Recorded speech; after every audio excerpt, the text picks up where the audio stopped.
Vous êtes bénis dans le précieux nom de Jésus. Amen. Avant l'entame du message, reste debout, mets-toi sur tes deux pieds. Je voudrais t'annoncer une bonne nouvelle ce matin. Alléluia. Amen. Tout lieu que foulera la plante de tes pieds, je vous le donne comme je l'ai donné à Moïse. Amen. C'est Dieu qui parle. Amen. Et Dieu te parle ce matin. Parce que nous sommes des gens qui doivent dominer. Nous sommes des personnes que Dieu a fait de ce monde notre marché. Il déclare tout lieu. Bien aimé, si toi tu ne possèdes pas, mais Dieu t'a déjà donné la possession. Et tout lieu où fera la plante de tes pieds, il te le donne en possession. Est-ce que tu m'attends? La Bible continue à dire, nul ne tiendra devant toi tant que tu vivras. Bien aimé, pourquoi tu as les limites? Pourquoi les gens te font barrière? Pourquoi les gens te ramènent en arrière? La Bible dit, nul ne tiendra devant toi, que ce soit dans le visible, que ce soit dans l'invisible, puisque nous sommes des esprits, et le Père des esprits, c'est notre Créateur. Est-ce que quelqu'un m'entend aujourd'hui? Il dit dans le livre de Jean 3, verset 8, que nous sommes le vent. Le vent souffle où il va, on ne sait plus où il va, mais il en est ainsi pour ceux qui sont nés de l'esprit. Voilà ce que nous sommes, les vents. Est-ce que tu peux acclamer? Parce que tu es un vent, tu es un vent, tu es inattaquable. On ne peut pas te saisir, on ne peut pas te contenir, on ne peut pas t'enfermer. Tu es un vent. Et le vent me dit, prenez-moi, qui veut-tu l'esprit? Dieu a soufflé sur toi et tu deviens une âme vivante, en esprit. Partout où tu floueras la plante de tes pieds, Dieu te donne ce lieu en possession. Il dit, nul ne tiendra devant toi tant que tu vivras. Je serai avec toi comme je l'ai été avec Moïse. Amen. Je ne te délaisserai point. Alléluia. Et je ne t'abandonnerai pas. Amen. Bien-aimé, je pouvais arrêter ce message à ce niveau. Bien vouloir vous asseoir un instant. Mais quand Dieu parle à Josué, il parle au successeur de Moïse.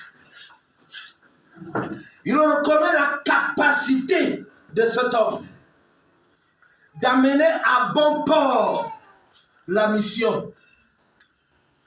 Il lui dit, traverse le Jourdain, traverse-le, parce que nul ne pourra arrêter la mission de Dieu.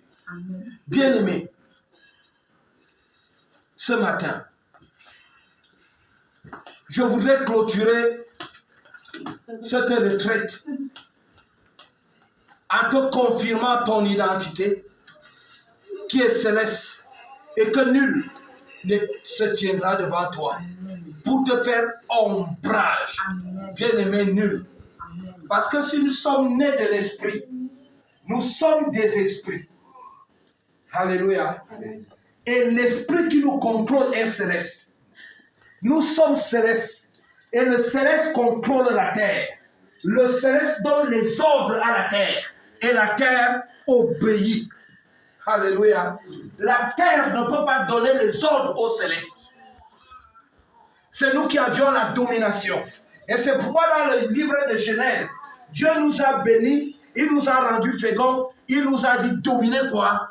Dominer sur les poissons, dominer sur toute sa création. Alléluia. Aujourd'hui, si tu ne domines pas, tu as un problème pour toi-même, tu as un problème pour l'Église. Nous sommes des dominateurs. Alléluia. L'homme a perdu la domination quand il a désobéi à Dieu. Alléluia. Je ne veux pas compter l'histoire, mais je voudrais que chacun de nous sache que Christ est venu mourir pour nous redonner la domination, pour nous redonner l'appartenance céleste. Alléluia. Le pouvoir. Donc notre thème de la retraite, c'était quoi? Naître de nouveau pour conquérir les choses d'en haut. Naître de nouveau pour faire des conquêtes véritables, pour des choses éternelles, pas des choses périssables. Parce que le constat est fait Même quand nous venons à l'église, même quand nous donnons, nous attendons sûrement un retour. Comme si Jésus-Christ veut faire le djangui avec toi. Non, donne seulement pour l'avancement de l'œuvre. Et le Dieu qui t'a demandé de donner surviendra à tes besoins. Il est le multiplicateur par excellence. Alléluia. Alléluia. Amen. Bien-aimé, si Dieu t'a attiré, ce n'est pas parce qu'il veut trop te donner des enfants, ce n'est pas parce qu'il veut que tu te maries, ce n'est pas parce qu'il veut que tu aies des grandes voitures, des grosses voitures. Ce que Dieu veut, c'est que tu reprennes la gloire comme elle était au commencement. Amen. Notre objectif ici, c'est de bâtir des personnes qui vont revêtir Christ, qui auront la stature parfaite de Christ. Alléluia. Quand on te voit, même si tu es à pied, on voit un Jésus-Christ en mouvement. Alléluia. Amen. Même si tu es dans la voiture, on ne voit pas la gloire de la nouvelle marque, mais on voit la personne qui est dedans, qui a revêtu Christ. Alléluia. Amen. Et ce n'est pas notre caractère que nous allons dominer le monde. Alléluia. Amen. Alléluia. Amen. Et c'est pourquoi nous sommes partis dans le livre de Colossiens 3. Nous avions lu du verset 1 au verset 4. La Bible dit, si nous sommes ressuscités en Christ, alléluia, amen. Si nous sommes ressuscités en Christ, nous travaillons pour des choses d'en haut. Alléluia. En d'autres termes, si nous sommes nés en Christ, si nous sommes régénérés par la parole, nous travaillons. Notre œuvre maintenant, c'est pour les choses d'en haut. Alléluia. Et Dieu nous a créés pour l'adorer. Aujourd'hui, Dieu cherche certains adorateurs qui vont l'adorer en esprit et en vérité. Pourquoi? Parce que les gens sont nés de nouveau, mais nous continuons à chercher des choses d'en bas, les choses terrestres. Alléluia. Nous continuons à nous attacher aux choses de la chair. Et c'est pourquoi Paul va voir des personnes qui sont assises à l'église, il verra l'homme animal, l'homme charnel et l'homme spirituel. Et moi, quand je vois réellement dans l'église, je vois la plupart des personnes sont des hommes et des personnes animales. En d'autres termes, qu'est-ce qu'ils veulent? Ils veulent subvenir à leurs désirs qu'aux besoins de Dieu. Ils ne sont pas là pour le besoin. Et le besoin de Dieu de quoi? C'est le rachat, c'est le salut. Alléluia. C'est pourquoi beaucoup d'entre nous, nos prières ne sont pas exaucées parce que nous demandons selon la convoitise de notre chair. Alléluia. Amen. Beaucoup veulent rester et demeurer quand ils verront ce qu'ils ont demandé à Dieu s'accomplir. Ce qu'ils veulent. Donc, on allait attendre longtemps. Dieu, lui, ne changera pas, mais il attend ta transformation. Dieu ne t'a pas appelé pour que c'est Dieu qui obéisse ce que toi tu veux. Dieu t'a appelé pour que toi tu deviennes comme lui. Alléluia. D'où, quand tu es né de nouveau, tu fais des conquêtes véritables pour des choses célestes. Est-ce que nous sommes ensemble? Amen. Et dans son verset 2, il dit, affectionnez-vous, attachez-vous, habituez-vous, ayez de l'amour pour les choses d'en haut. Alléluia. Alléluia. Parce que celui qui a l'amour du monde et des choses du monde devient ennemi de Dieu. Alléluia. Beaucoup d'entre nous sommes à l'église, parce que nous voulons encore des choses du monde. Alléluia. Pourtant, nous sommes partis de ces choses pour venir chercher des choses quoi? Célestes. Parce qu'en réalité, la nouvelle naissance nous donne l'identité céleste. Je l'ai dit pendant la retraite que Christ va dire, il est dans le monde, mais il n'est pas du monde. Toi aussi, tu vis dans le monde, mais tu n'es pas du monde. Alléluia. Affectionnons-nous aux choses d'en haut. Habituons-nous à la vie céleste. Alléluia. Parce que nous sommes des ambassadeurs de Dieu sur la terre. En d'autres termes, nous sommes les représentants célestes sur la terre. Donc notre comportement, notre habitude et notre attitude doit être semblable au céleste, pas au terrestre. Alléluia. D'où la Bible dit que ce qui est né chair est chair. Et ce qui est né esprit est esprit. On reconnaîtra la personne qui est née chair par le désir des choses, la convoitise des choses charnelles. Il est insatiable. Il veut tout pour lui, rien pour les autres. Il est capable de tuer pour arracher. Il veut que c'est les personnes, d'autres personnes l'adorent. Celui qui est de la chair veut être au-dessus de tout le monde. Il ne veut personne au-dessus de lui. Il est prêt à tuer, à vendre, à liquider, pour rien, juste parce qu'il veut que seul son nom soit prononcé au milieu des hommes.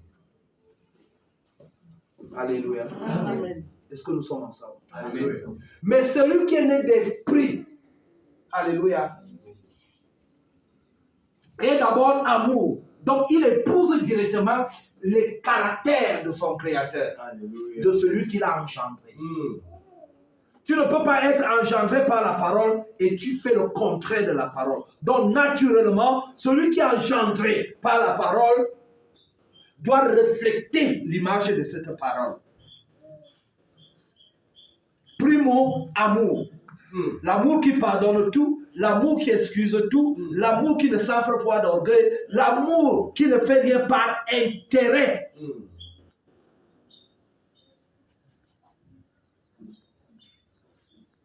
Alléluia. Amen.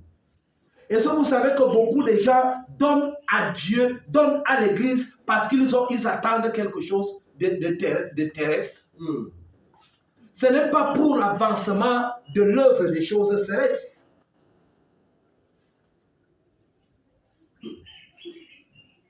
Et c'est pourquoi nous attendrons longtemps. Alléluia. Amen. Alléluia. Amen. Affectionne-toi. Attache-toi. Aime les choses d'en haut. Alléluia. Amen. Car Dieu nous a bénis de toutes sortes de bénédictions dans les lieux célestes. Et le chapitre 3 dans son verset 2, il dit affectionnons-nous aux choses d'en haut, là où Christ est comment? Assis. Vous comprenez donc que si Christ qui t'a racheté est assis quelque part, si tu t'affectionnes à ces choses, il ne te manquera de rien sur la terre. Alléluia. Vérité. Parce qu'il ne te refusera rien. Mais si les choses ne descendent pas, parce qu'on évoque le nom de Jésus, mais notre affection et notre attachement est sur les choses de la terre. Comment est-ce que vous aurez donc les promesses que Dieu a préparées? Alléluia. Alléluia. Amen. Et nous avions vu un homme, Abraham. Alléluia.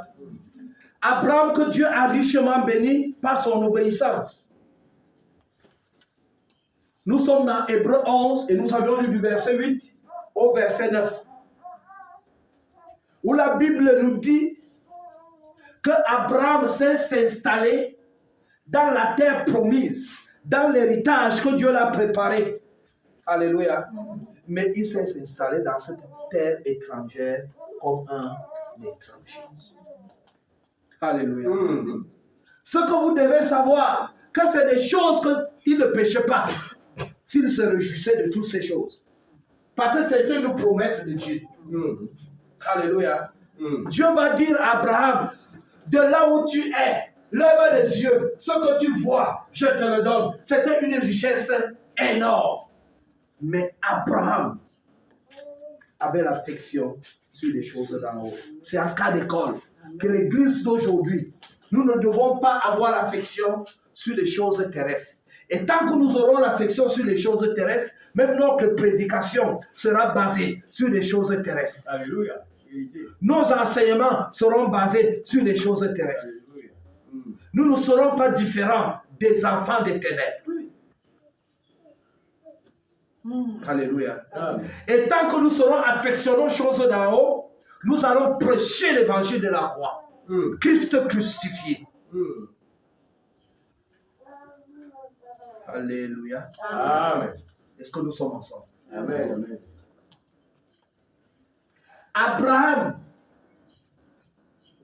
c'était un homme riche et bougrement riche. Alléluia. Amen. Mais quand il s'installe, la Bible dit qu'il a bâti les tentes. Alléluia. Amen. Avec Isaac et Jacob. Pourtant, la promesse de l'enfantement était déjà là. La promesse des richesses, tout ce que Dieu a promis à Abraham était présent. Mais la Bible dit que Abraham s'est installé là comme un étranger parce qu'à l'intérieur de lui, il ne se sentait pas terrestre, mais c'était céleste.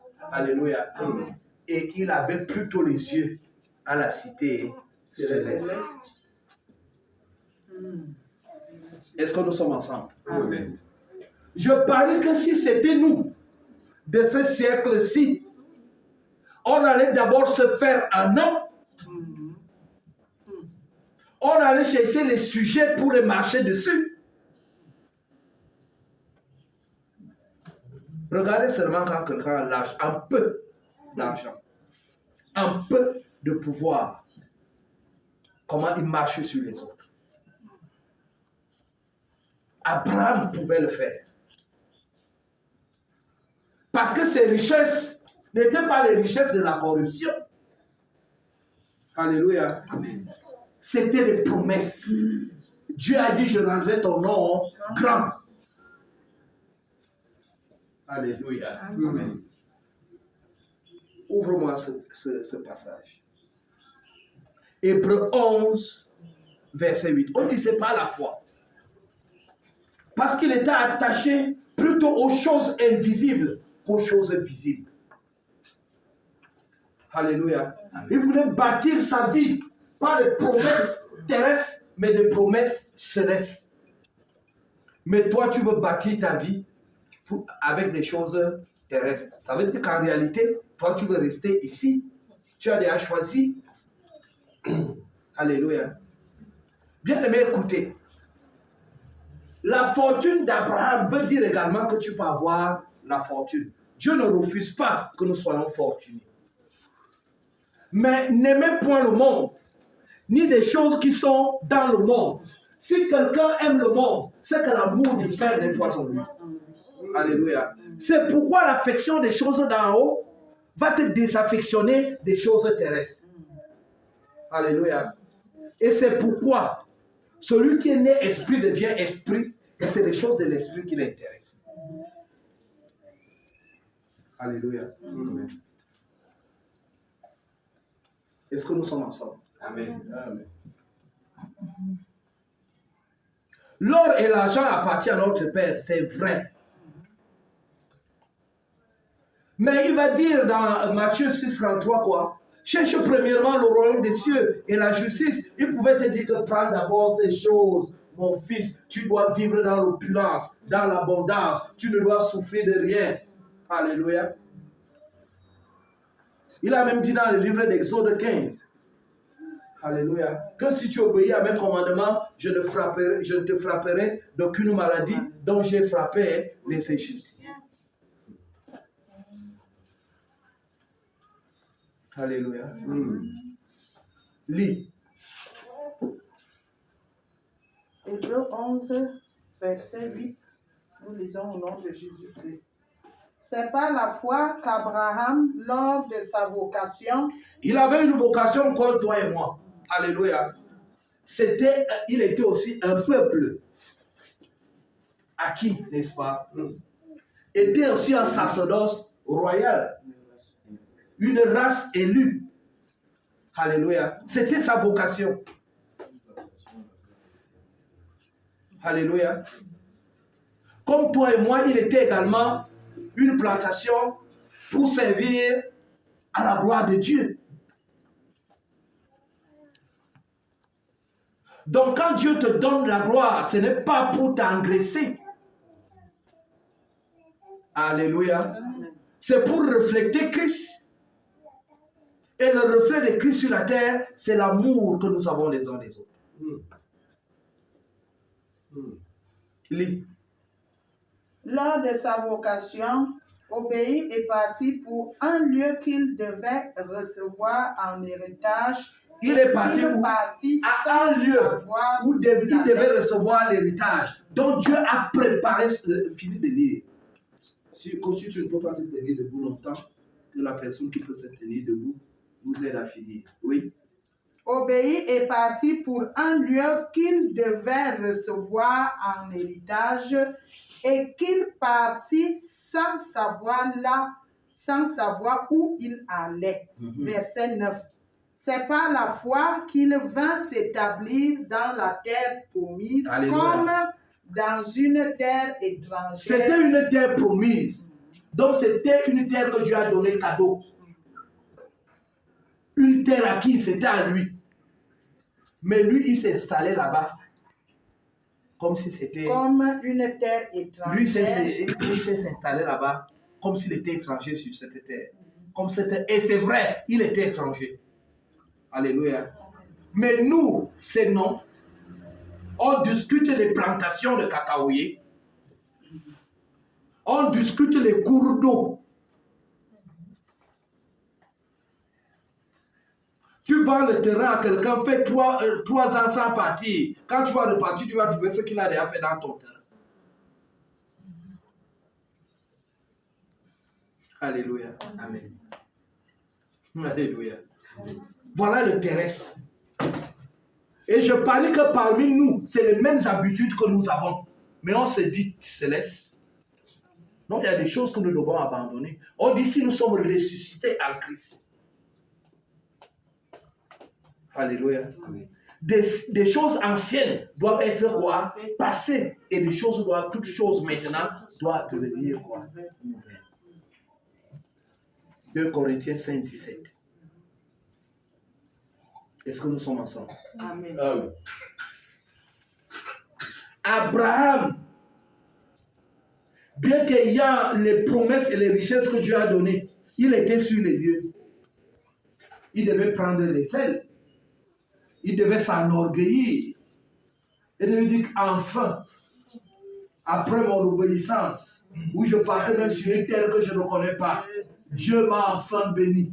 C'est le moment de rafraîchissement.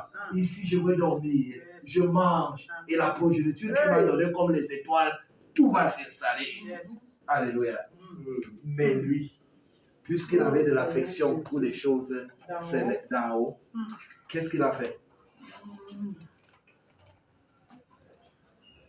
C'est par la foi qu'il vint s'établir dans la terre promise comme dans une terre étrangère, habitant sous des tentes, ainsi qu'Isaac et Jacob, les cohéritiers de la même promesse. Car en réalité, quand on met les héritiers ici, nous sommes parmi. Amen. On va nous dire que voilà la même chose que vous devez faire. Alléluia. Amen. Verset 10. Car il attendait la cité qui a de solides fondements. Pour lui, bien que Dieu dit installe-toi ici, lui dit que non, je ne suis pas encore arrivé. Il y a encore autre chose qui m'attend devant. Alléluia. Il dit que ce n'est pas le moment, je n'ai pas encore de repos. L'ordre n'est pas encore arrivé. Parce que je sens au-dedans de moi que j'appartiens au céleste. Il y a des choses que Dieu va te donner sur cette terre. Mais si tu oublies que tu es céleste, tu vas perdre ton salut. Tu vas le perdre. Oui, allô? La cité qui a de solides fondements, celle dont Dieu est l'architecte et le constructeur. Et le constructeur. Alléluia. Donc il y a des choses ici-bas qui sont bel et bien construites. Dieu se reconnaît comme créateur, mais pas comme propriétaire de ça. Il dit qu'il y a autre chose que Dieu est en train de bâtir. Et c'est là-bas ma propriété. C'est là-bas l'héritage en réalité. Est-ce que tu te bats pour cet héritage? Est-ce que tu es déjà prêt pour cet héritage? Après, continue que quand Christ, non, ça va, que dans Colossiens, quand Christ apparaîtra, le verset 4, quand Christ apparaîtra, il apparaîtra aussi avec nous dans sa gloire. Et c'est là le message de ce matin va commencer. Par sa gloire. Alléluia. Amen. Donc nous sommes un champ qui sert pour la gloire de Dieu. Et si nous servons pour la gloire de Dieu, nous devons être des responsables. Nous devons avoir de la domination. Et c'est pourquoi dans la semaine passée, on nous parlait que la responsabilité, c'est l'obligation de répondre de ses actes ou de celles des autres, d'être garant de quelque chose. La domination que Dieu nous donne, c'est donc de dominer par la puissance ou l'autorité. C'est le pouvoir d'imposer son autorité. Vous comprenez que quand nous servons à la gloire de Dieu, Dieu nous donne l'autorité de nous imposer. D'où partout nous foulons la plante des pieds, il nous donne ce lieu en possession. Alléluia. Est-ce que nous sommes ensemble? Maintenant, la gloire c'est quoi? La gloire se rapporte à ce qui a du poids, ce qui pèse, ce qui est lourd, ce qui est écrasant, l'honneur, la richesse, le bonheur. Alléluia. Une renommée brillante de grande qualité et de grande œuvres. Et tout ceci pour faire hommage à Dieu. Ce n'est pas pour toi. Donc la gloire que Dieu te donne, tu dois la rendre à qui? À Dieu soit toute la gloire. Qu'as-tu que tu n'as pas reçu? Est-ce que nous sommes ensemble? Amen. Et c'est là où nous sommes partis directement dans le livre de 2 Samuel 5, où on va aller vite.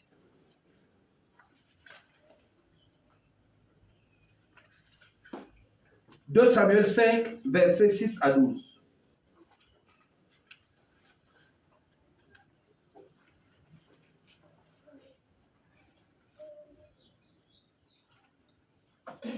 Nous allons parler ici du roi David qui nous enseigne comment est-ce que nous devons garder la gloire et arriver à la gloire et à la grandeur. Alléluia. Est-ce que tu peux dire que la lecture soit chrono? On va aller vite puisqu'on a vu ça dans la nuit. 2 Samuel 5, verset 6, je dis au nom de Jésus-Christ. Le roi marcha avec ses gens sur Jérusalem contre les Jébusiens. Alléluia. Amen. Je dis que chaque affectation est liée aux lois de la destinée de chacun. Partout où Dieu t'affecte, c'est que Dieu a programmé quelque chose de grand. Là où Dieu affectait Abraham à Canaan, la terre promise, Dieu avait préparé beaucoup de rencontres là-bas, beaucoup de richesses. Alléluia. Donc chaque affectation est liée aux lois de ta destinée. La Bible dit qu'après la mort du roi Saül, David a régné d'abord à Juda. Ensuite, à Jérusalem, donc dans tout Israël. Et pendant que les gens lui comptent pour gérer également le côté sud de Jérusalem, la Bible dit qu'il y a les gens qui se sont levés. Alléluia. Les aveugles et les boiteux. On dit qu'on ne verra pas David venir gérer ici. Alléluia. Mais ils ont oublié que sur la tête de David, il y avait une destinée glorieuse, de même sur ta tête. Amen. La Bible dit que je serai avec toi. Tant que tu vivras, je serai avec toi. David connaissait son identité. Et c'est pourquoi la première des choses, dans son lieu d'affectation, il a engagé de marcher. Marcher, c'est de chercher à dominer. Il ne l'a pas fait avec les armes, mais il est entré en prière. Alléluia. Amen. Je disais dans la nuit que beaucoup d'entre nous, dans nos lieux d'affectation, nous n'avions pas réussi parce que la première des choses, nous n'avions pas cherché à marcher. Dans la prière. Alléluia. Amen. Nous n'avions pas cherché à marcher dans la connaissance. Marcher, c'est de chercher à conquérir et entrer dans la possession. Alléluia. Amen. Beaucoup de nos lieux d'affectation, même là où nous sommes ici au palais, dans nos foyers, dans nos lieux de service, il y a une démarche à faire. Puisque les gens n'acceptent pas ton poste. Les gens n'acceptent pas là où tu occupes. Il y a des gens qui disent oui. Il y a la plupart disent non. Alléluia. David le savait. Et la Bible dit comme c'était un guerrier, un roi et roi de l'Éternel, il s'est engagé que je ne dois pas perdre ce que Dieu m'a donné. Alléluia. Amen. Marcher. Est-ce que pour cette assemblée, tu marches déjà? Est-ce que dans ton foyer, tu marches déjà? Est-ce que dans ton lieu de service, tu marches déjà? Marcher, c'est dominer, bien-aimé. Et cette tension est sur toi. Là où tu fouleras la plante de tes pieds, Dieu te donne ce lieu en possession.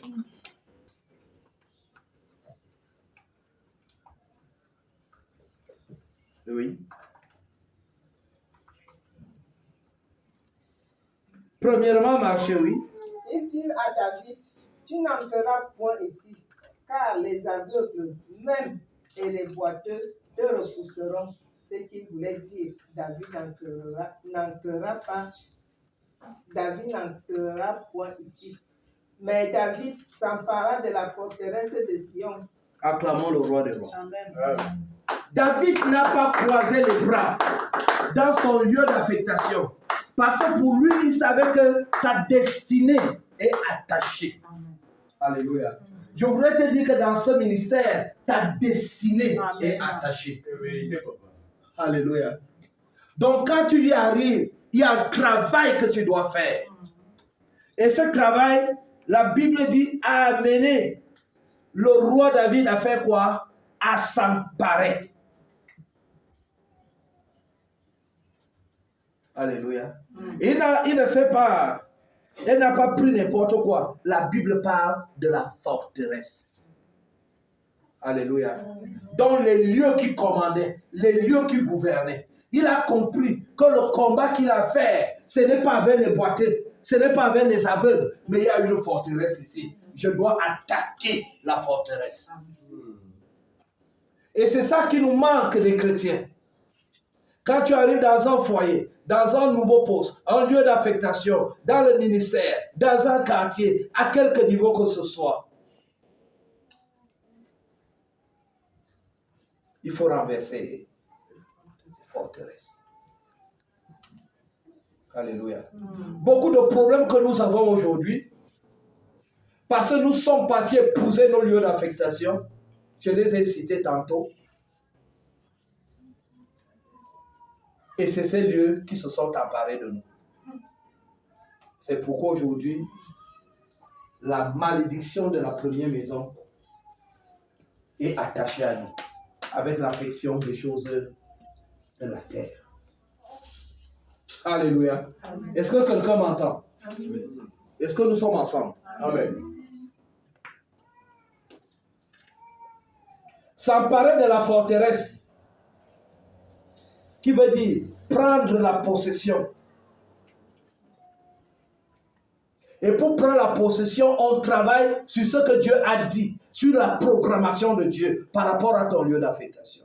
La Bible dit, Dieu transporta Ézéchiel à la vallée des ossements desséchés. Il lui montra, il dit, qu'est-ce que tu vois? On dit que c'était une vallée où tout était sec. Alléluia. Il dit, ces eaux peuvent-ils revivre? Il dit, Seigneur, tu sais. C'est Ézéchiel 37. Seigneur, tu sais. Et l'Éternel va lui dire que prophétise. Alléluia. Donc, là où tu viens de s'emparer des choses, de la forteresse, fais ce que Dieu te demande de faire. Alléluia. Ne fais pas ce que toi-même tu veux faire, mais fais ce que Dieu te demande de faire. Est-ce que nous sommes ensemble? Amen. Oui. Cette forteresse, c'est la cité de David. David avait dit en ce jour, quiconque battra les Jébusiens et atteindra le canal, quiconque frappera ses boiteux et ses aveugles qui sont les ennemis de David. C'est pourquoi l'on dit, l'aveugle et le boiteux n'entreront point dans la maison. David s'établit dans la forteresse qu'il appela la cité de David. Amen. La troisième chose, c'est de s'établir. Alléluia. Quand tu as marché,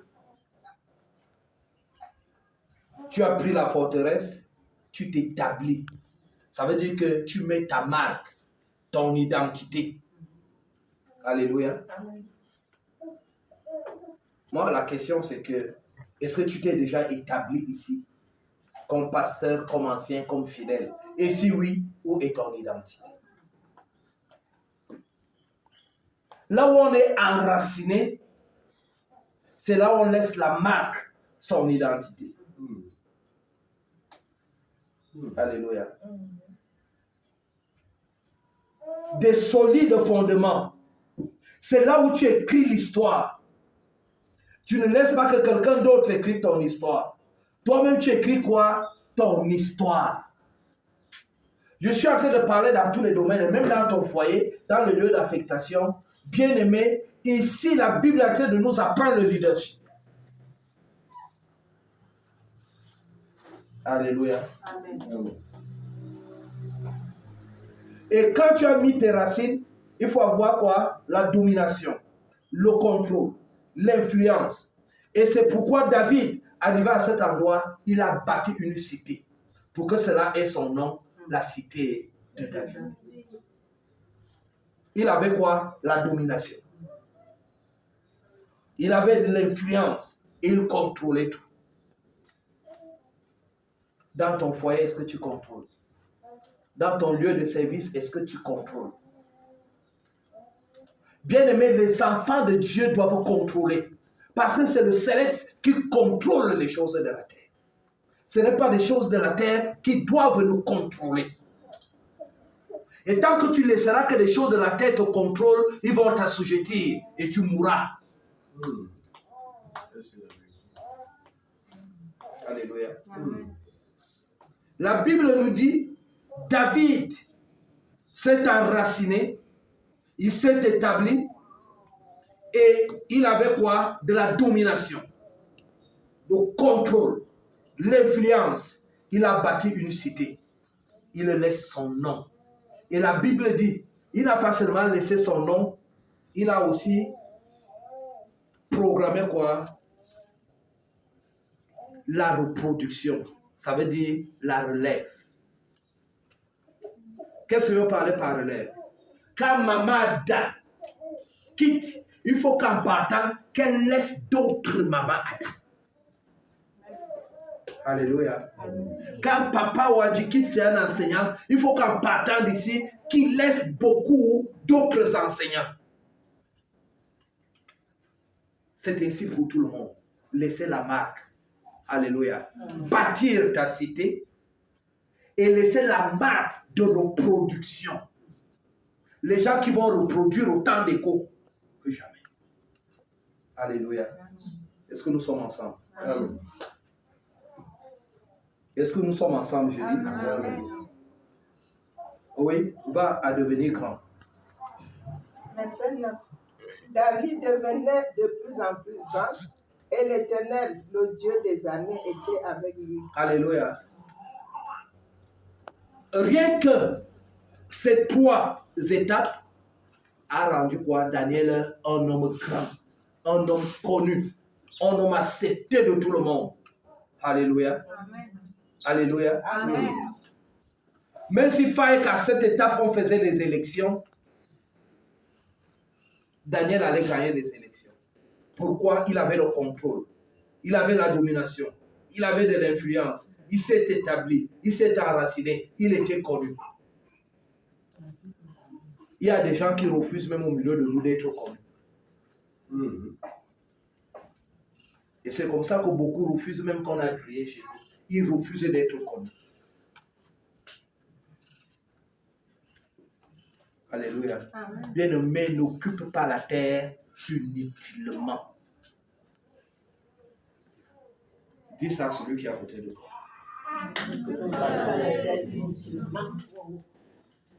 Alléluia. Maintenant, la grandeur a des indices de la grandeur. Quand tu deviens grand dans ton lieu d'affectation, il y a des indices qui doivent prouver quoi? Ta grandeur. Ce n'est pas toi. On dit souvent chez nous, on voit c'est bien bon. Ça veut dire quoi? Le porc ne se dit jamais que je suis trop grand. C'est des gens qui doivent constater. Alléluia. Amen. Là, la première des choses, c'est quoi? C'est la vision. On doit voir ta vision, les enseignements de la vision, les révélations de la vision, les programmes de la vision, le but est là où nous partons. Alléluia. Donc, c'est ça les indices de la grandeur. L'autre deuxième indice de la grandeur, c'est le langage approprié à la grandeur. Ça ne sera plus le langage ordurier, le langage du quartier. Le langage pour les grands est un langage à part. Alléluia. Là où les gens discutent le football, toi tu es là pour les projets. Là où les gens font encore le murmure à l'église et les tapages, toi tu cherches où est-ce que je peux laisser la marque de écho ici à la fondation chrétienne, la parole de Dieu. Tu as un langage particulier. Aujourd'hui, quel est ton discours? Pose la question à celui qui est à côté de toi. C'est quoi ton discours? Moi, j'ai vu des gens qui étaient ici, mais avaient un très mauvais discours pour ce lieu. Amen. Et comment est-ce que vous aurez la bénédiction de la vision? Parce que chaque vision a sa provision. Alléluia. Amen. Quel est ton discours dans ton foyer, dans ton lieu de service, ici à la Fondation chrétienne? Quel est ton discours? Bien-aimé, les gens vont rester avec toi parce que tu as un discours. Et les gens partiront aussi à cause du discours. Quel est ton discours?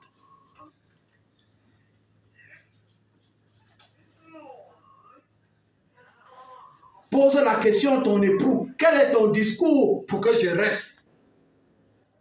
Pose également la question à ton époux. Quel est ton discours? Dieu attend notre discours partout où nous sommes. Alléluia. Beaucoup de gens t'ont fui à cause de ton discours, de ton langage. Est-ce que tu as un langage approprié de la grandeur. Alléluia. Amen. L'autre indice, c'est l'alliance. Avec qui fais-tu l'alliance? Alléluia. Avec qui fais-tu l'alliance? Fais des alliances avec les enfants de Dieu. Ceux qui sont fidèles, ceux qui sont intègres.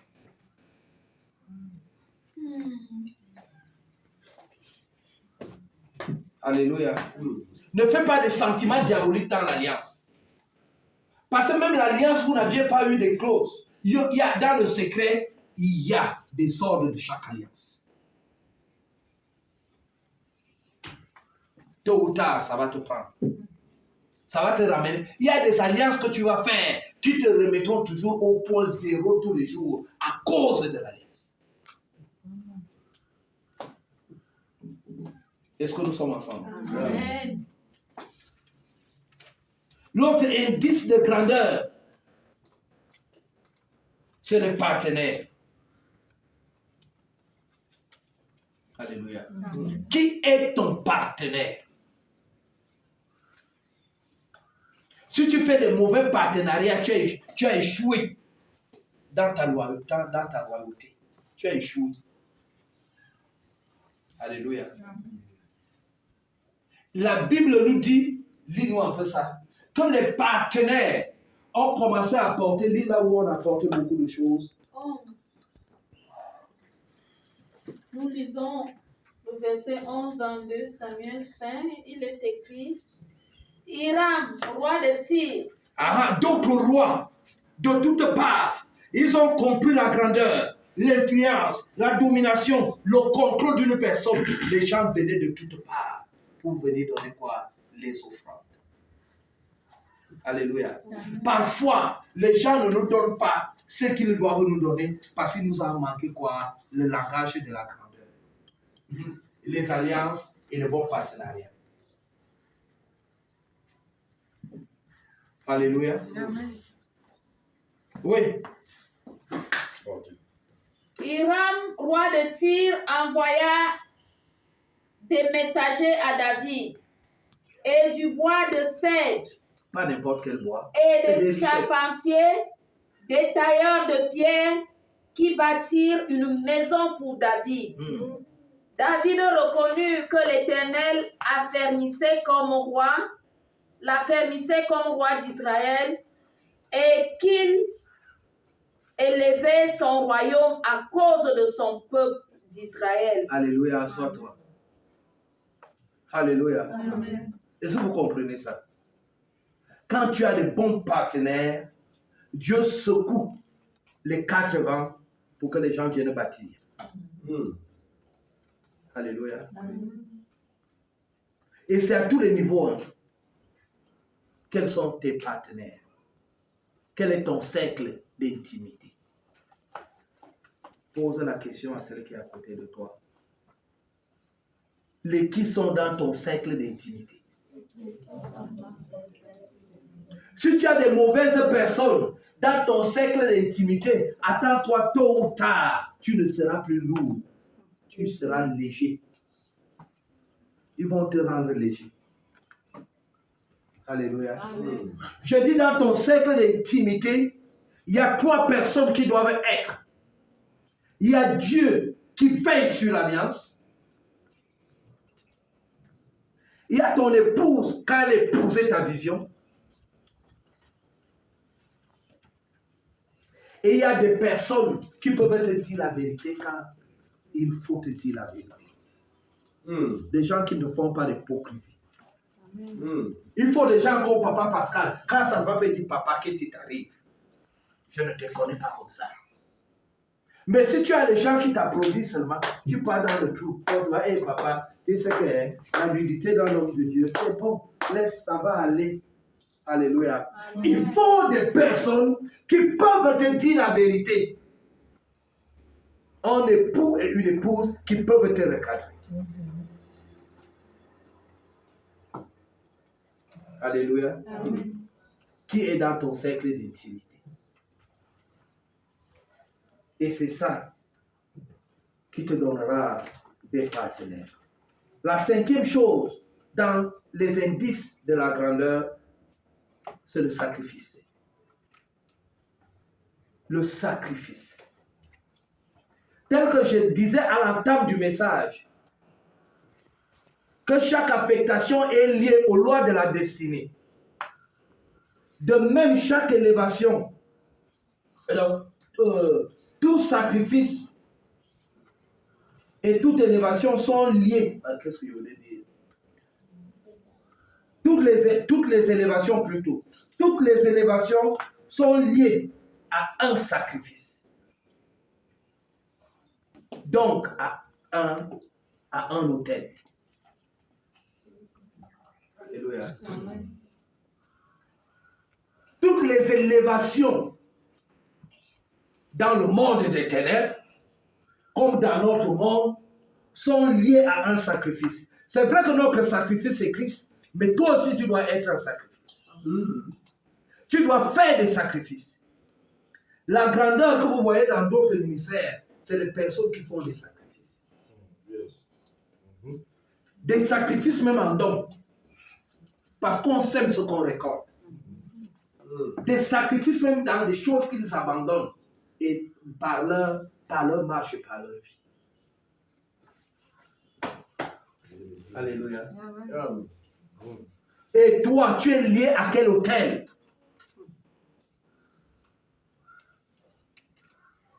Alléluia. Amen. Tu es lié à quel autel? C'est à l'autel que tu es lié que le sacrifice peut parler pour toi. Alléluia.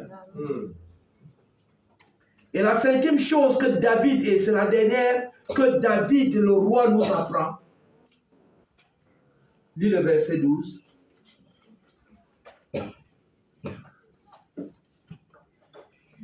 David reconnut que l'Éternel l'affermissait comme le roi d'Israël. Acclame le Tout-Puissant.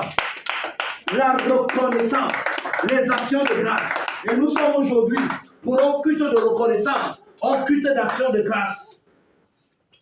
Le roi a reconnu que si j'ai la domination, je sers à la gloire de quelqu'un, je dois aller vers cette personne pour lui rendre grâce. Alléluia. Amen. Alléluia. Amen. La dernière fois que tu as rendu sincèrement grâce à Dieu, c'est quand? C'est où? Et c'est comment?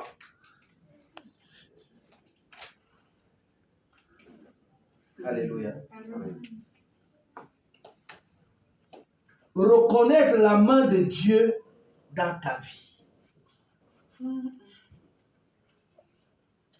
Et c'est là que tu ne viendras plus en culte d'action de grâce comme si tu faisais faire quelque chose d'ordinaire. Alléluia. Amen. Le roi reconnut que tout ce qu'il a eu, son appel derrière les brebis, il a réussi à renverser Goliath. Il a été poursuivi par Saül, mais n'était pas mort. Il est devenu roi de Juda, roi de Jérusalem, roi d'Israël. Il a passé 30 ans de royauté. Il s'est arrêté. Il a reconnu la main de Dieu.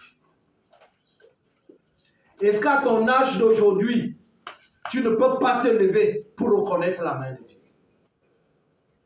Est-ce que les avoirs et les choses que tu as traversées, tu ne peux pas te lever pour rendre grâce à la main de Dieu? Alléluia. Amen. Deutéronome 8 à partir du verset 10, on va s'arrêter là. Donc la gloire de la deuxième maison ne vient pas comme ça sans les sacrifices bien-aimés. Sans la reconnaissance à Dieu.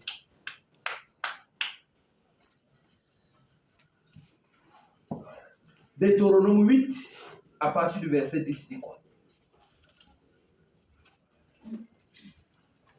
Lorsque tu mangeras et tu te rassasieras, lorsque tu mangeras et tu seras bien rassasié, tu béniras l'Éternel ton Dieu. Tu vas bénir l'Éternel ton Dieu, avec tous les mots, le français bien tiré que vous connaissez. Pour le bon pays qu'il t'a donné. Que le bon pays qu'il t'a donné, l'affectation est bien Garde-toi d'oublier l'Éternel, ton Dieu, Garde-toi. Fais attention d'oublier l'Éternel, ton Dieu. au point de ne pas observer ses commandements, La première des choses, tu n'obéis plus à lui. C'est que la grandeur de la richesse peut faire. Oui, ses ordonnances et ses lois oui. que je te prescris aujourd'hui. Mhm. Lorsque tu mangeras, tu te rassasieras. Mhm. Lorsque tu bâtiras et habiteras de belles maisons, Mhm. lorsque tu verras multiplier ton gros et ton menu bétail, Oui, s'augmenter ton argent Mhm. et ton or, oui. et s'accroître tout ce qui est à toi, Mhm. prends garde, Prends garde que ton cœur ne s'enfle que ton cœur ne s'enfle pas d'orgueil et que tu es trop fort. que ton cœur ne s'enfle et que tu n'oublies l'Éternel, Et que ton tu Dieu, oublies l'Éternel. qui t'a fait sortir du pays d'Égypte, de la maison de servitude. Oui.